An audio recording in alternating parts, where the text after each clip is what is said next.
I've been playing a variety of competitive games for as long as I can remember. To varying levels of success, I have traversed each ladder or ranking system they have to offer. Even though many of them have similar formats, to my surprise, the effect each one had on my brain was actually quite different. I'll preface this video by saying that I am by no means a professional on this subject. I am not a psychiatrist and don't know the first thing about mental health science, but I would like to document the different outcomes a few of these games have had on me. When I mentioned this topic in my last video, I didn't actually have any intent on making a follow-up video on it, but the more that I thought about it later, the more that I realized I actually do have quite a lot to say about the topic. Everyone's brain works differently, and the things that I've found may not be the same for you, but this is simply a collection of my own personal experiences in competitive gaming and its effects on my own mental health. I'm going to start with the bad and work my way into the good. This video might start out as seeming like it's all doom and gloom, but I promise we'll get into better subjects down the line. Those of you who are familiar with my past content might know me for previously streaming Final Fantasy XIV pretty regularly on Twitch. Follow me over there, by the way. I'm going to start streaming more often to gather footage for upcoming videos. Subscribe here on YouTube while you're at it as well. My character in that game went by the name of Irie Bon, and that character actually still plays a role in my channel identity today. My YouTube and Twitch icons are emotes of that character that I had commissioned by one of my previous raid team leaders. But enough lore dump. Where am I going with this? I played a lot of Final Fantasy XIV, like an unhealthy amount probably, and I got pretty good at it. Therein lies the problem.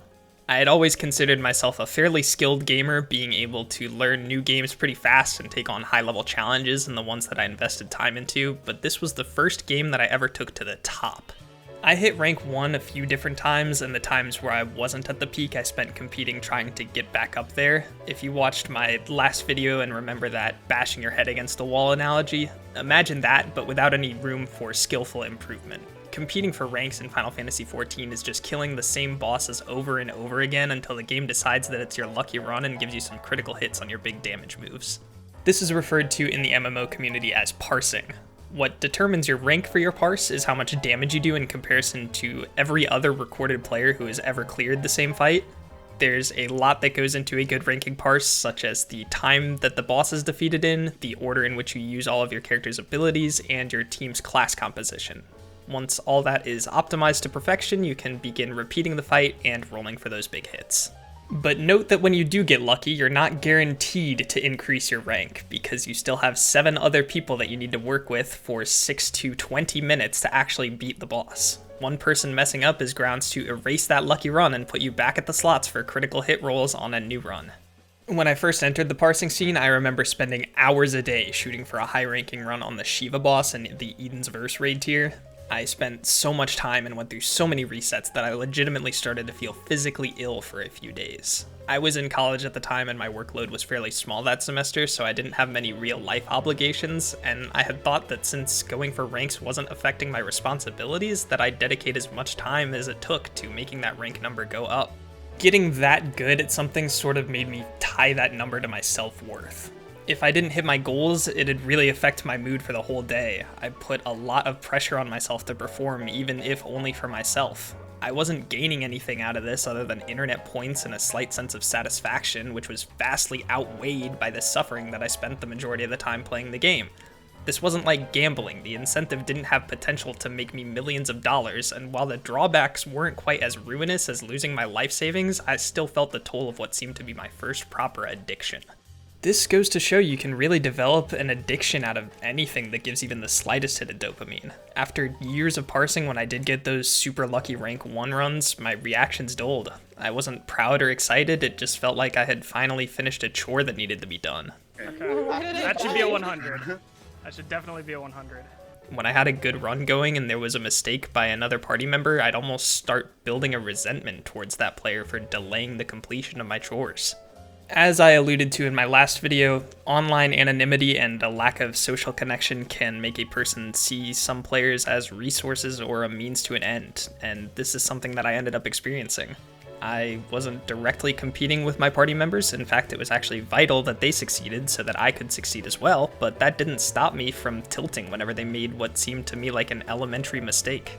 I did have some great friends through this scene though, some that I actually had the pleasure of meeting in real life. And looking back on my time playing Final Fantasy XIV, the only fond memories that I have are those that I actually spent outside of parse runs going for ranks. whether it was in a more casual setting with friends, trying to complete the fights at a leisurely pace, or teaching random players and giving them their first steps into high-end raiding. As long as I didn't keep that dreaded rank number in my head as my main motivation, I actually had a little bit of fun.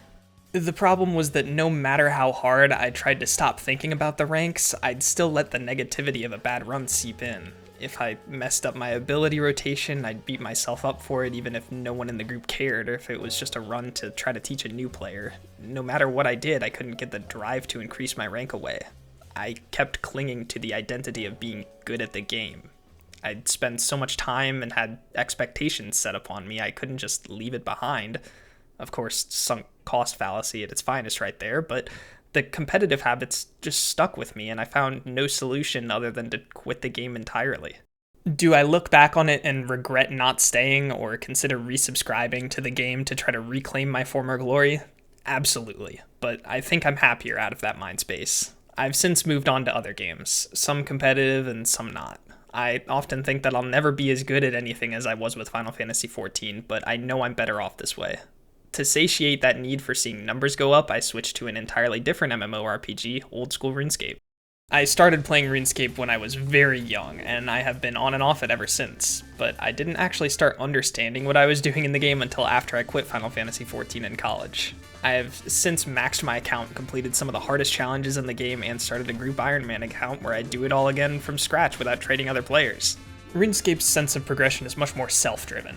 There is competition to be had every once in a while when new content releases to see who can complete it first, and down the line who can complete it in the fastest speedrun time, but the skill and XP total rankings were set in stone a long time ago, since the maximum XP in each skill is 200 million, which has now been reached by multiple players in every skill. This game encourages all of its players to go at their own pace and play the game how they want to without comparing players to each other.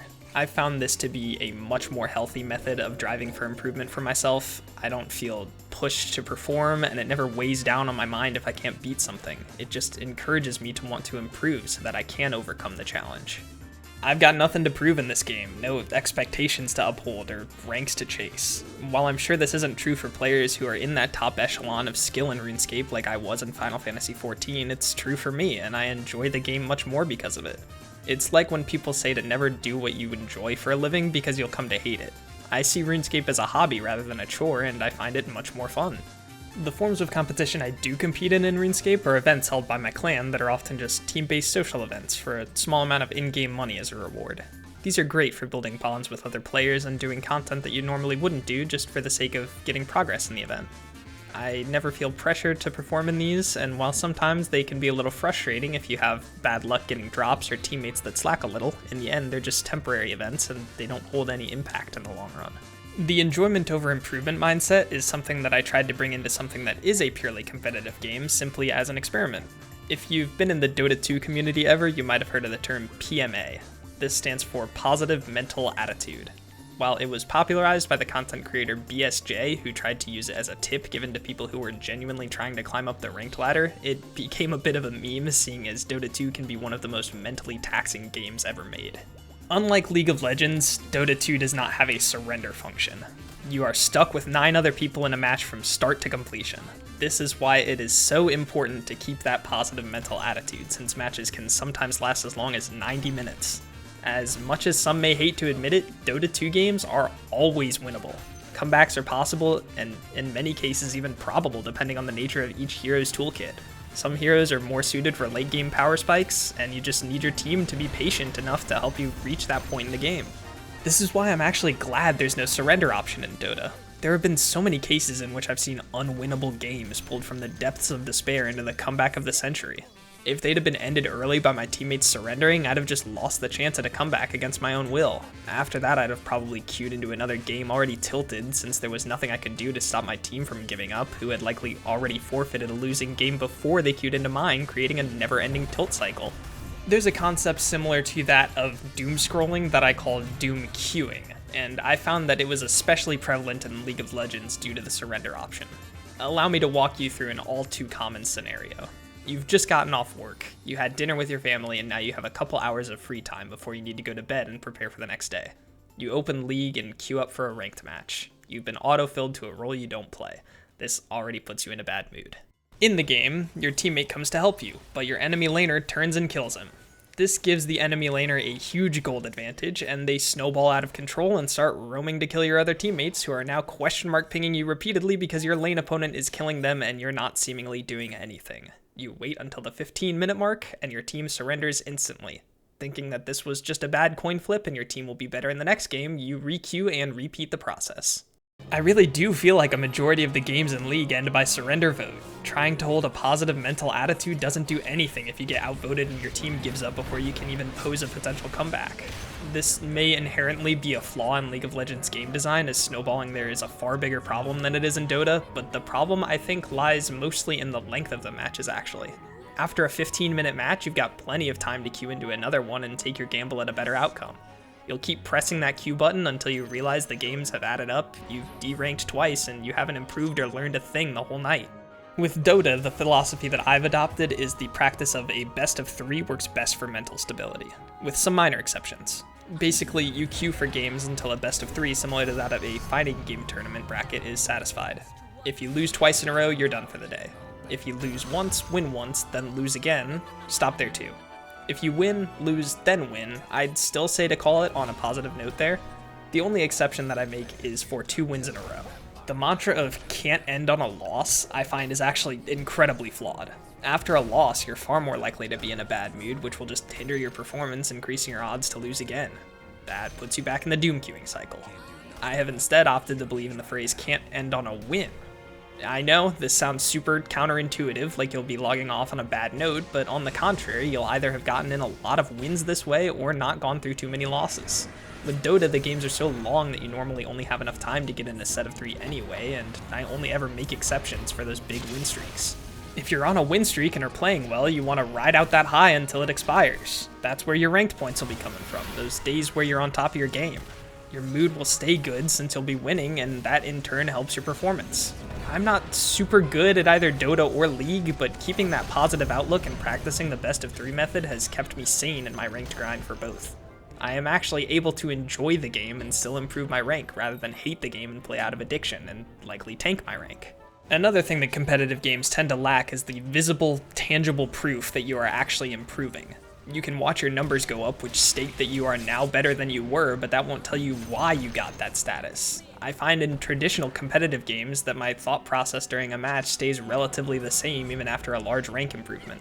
My game plan might change, but my view on my performance isn't any different. That said, show me a replay of what I was playing like 200 games ago versus currently, and I'd probably cringe at the sight of some of my execution or decisions. Replay review is pretty critical to improvement at match-based games. I would say that it was probably the catalyst for my improvement at Dota, actually. I had a player with 6 times my rank points look at my replays and walk me through exactly what I was doing wrong and how I could improve. An outside opinion really helped me understand the flaws in my decisions.